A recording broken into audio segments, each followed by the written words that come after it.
The iPhone 16 just got released. I made a predictions video 6 days before the event, and this is right or wrong. Starting with design. So the iPhone 16 did get a brand new design, just like I said it would, which is great because that means that I'm right and I can use that for content. Now I was right about other things, so let's talk about those. But first, let's talk about what I was wrong about.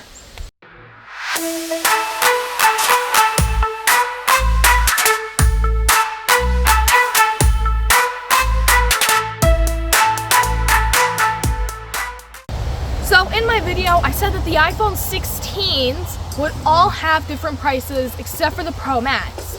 I was unfortunately wrong about that. I was also wrong about the price of the iPhone 16, the base model. Now I thought I was right, and then I edited it and realized, isn't it $799? Of course I realized that after I posted it, but I was wrong about that, but that really wasn't a prediction. That was kind of more me saying that it was going to be more expensive. But I was unfortunately wrong. Everything stayed the same, which is sad, but true. Now also, the Pros, they also got some attention from me. So I said that the Pros need a new design because the EU told Apple that you need to change the design on the Pros as well. I was wrong. They didn't change anything camera-wise, but I think where they made their change for the EU was in the screen size, because it went up from 6.1 inches to 6.3 inches on the Pro and 6.7 inches to 6.9 inches on the Pro Max. So I think that's where they made their design change, and I really didn't make a prediction about the design change because I really couldn't picture anything different. But I was wrong about them not making any design change. I should have mentioned the screen, but I didn't. They did make slimmer borders, and they did make the most of that size, but next let's talk about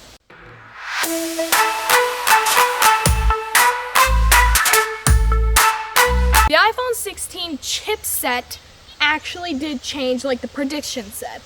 I said that they would go with the A17 Pro chip for the base models and the A18 Pro chip for the Pro models. Turns out Apple Intelligence takes too much power for the A17, so they brought the A18 to the base models, and they brought the A18 Pro to the Pros. I didn't think Apple would do that, and I don't think they're going to continue on that train. I think this is a one-time thing because of Apple Intelligence, and they weren't prepared for that on the A17, but nonetheless, I was wrong about that.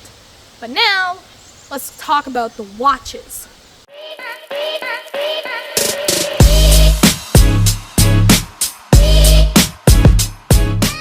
Now I said that the Apple Watch Ultra 3 is going to have a brighter screen. Now they did call it the 2, so technically I can be forgiven for that, but I was wrong about that. I was also wrong about the screen going flat on the S10. They didn't give much attention to the 10s. Now you'd think for the 10th gen they'd do something, 10th generation, big. No. Instead they did nothing and just said it's the thinnest one they've ever made, and a bunch of other things that I'm not going to get into.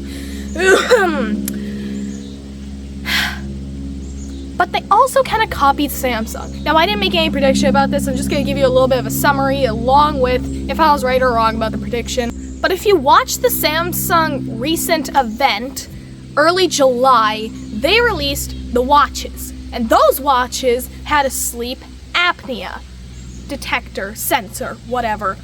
And they said it was FDA approved. Now the Apple Watch also has a sleep apnea sensor, but it isn't FDA approved. Well, the FDA is a little wonky right now. I'm not going to say anything. I don't want to get canceled. Almost did. I'll talk about that in a short. But it is not FDA approved. And they announced a couple other things that also aren't FDA approved. And they said these features will come out in December. But how do they know they're going to get approved by December? We don't know. We also don't know if any of these features will even come to the Apple Watch, which, I mean, they're cool, but we also need to talk about the AirPods. So let's get to that.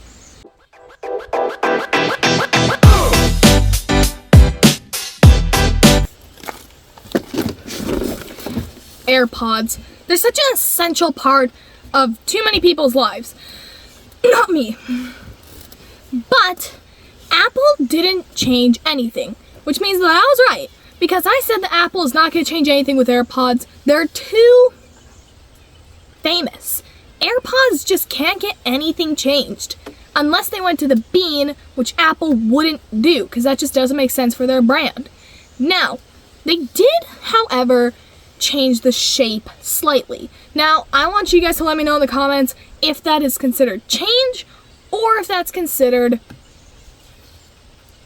just innovation. Because I feel that the AirPods, they got quite a bit of love. Like, they got hearing aid mode. Again, not FDA approved.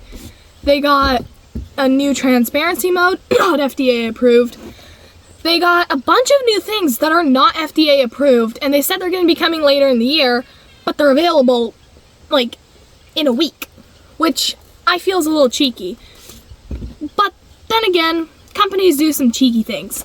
Apple is known for doing cheeky things like this, but I feel like this is the first event that I watched and was like, that's weird, that's cheeky, why are they doing that, why are they doing this? This makes no sense. What, like, so many things that I was pointing out because it's just new. No one's seen that. And not new in a good way. So now I say we dive deeper into the iPhone 16 lineup because that's what everyone wants to know about. So now let's go to what I'm correct about.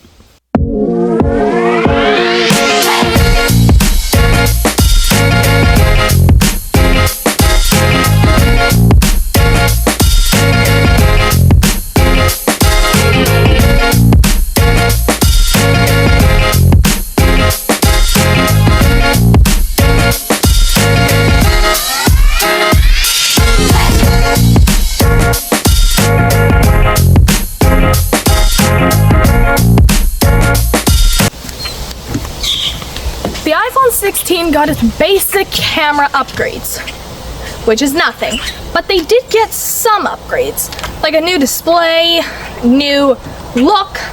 I was correct on predictions, and I don't know, I feel like this gen was a little bit boring. I mean, I like the 16s, this is definitely a better look. But does it not look a lot like another phone Apple made? Yeah, that one looks familiar.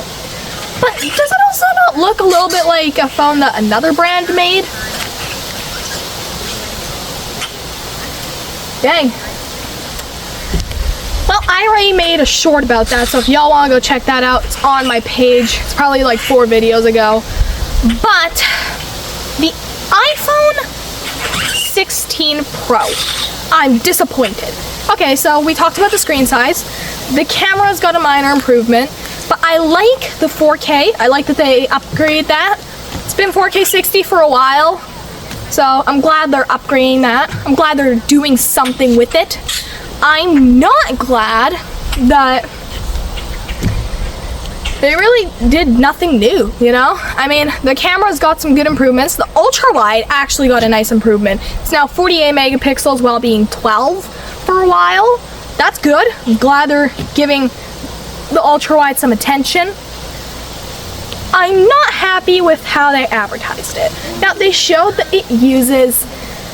they used the iPhone 16 to film The Weeknd's latest music video or album. It looks nice. I don't listen to The Weeknd, so I had no idea that they did that. But I feel like they're trying to be a lot like another company. Huh. But nonetheless, these are different, and I like the improvements that they made. I don't like how nonchalant they were, really. I mean, they added new features that we're well used to on the Android end, Samsung. But they also added features that we're not really used to, like Apple Intelligence. To tell you more, here's me in a different location.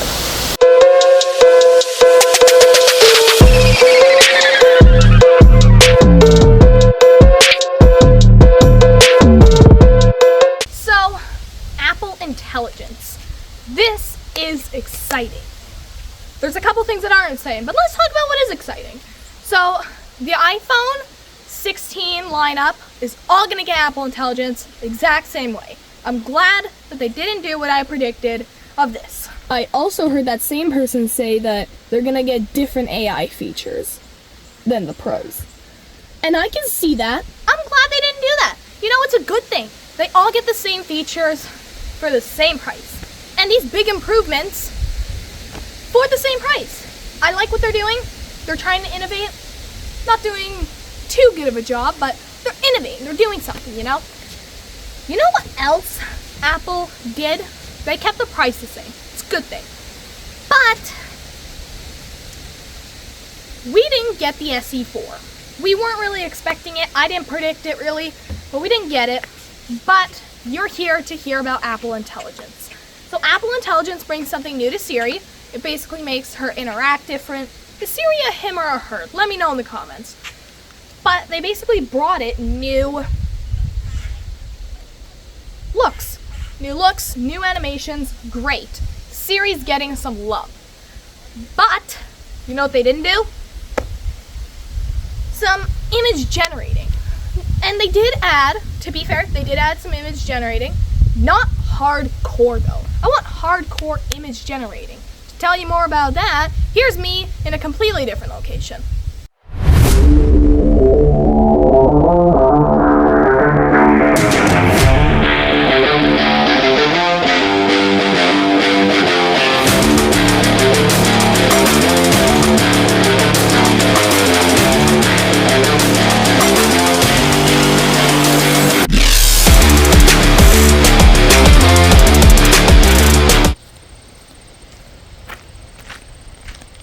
iPhone 16 image generating.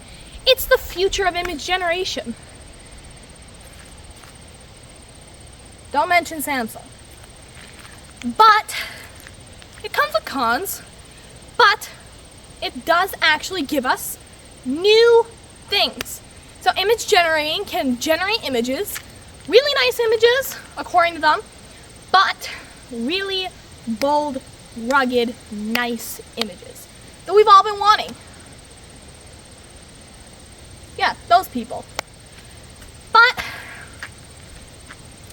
I think it's good, but I think the better end of their generating is their emoji generating. That is cool. Now Samsung doesn't have this, but you can create your own emoji with your own effect. It's not as cool, doesn't have AI slapped on it, but it does have that niceness. It's nice, it's personalized, but not extremely.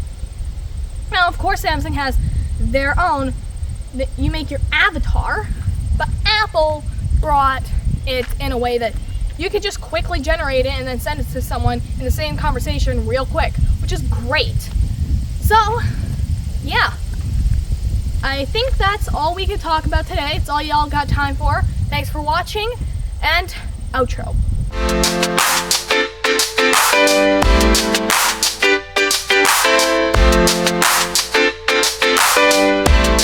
And that's Glow Time. I hope you enjoyed this Apple event. See you next time.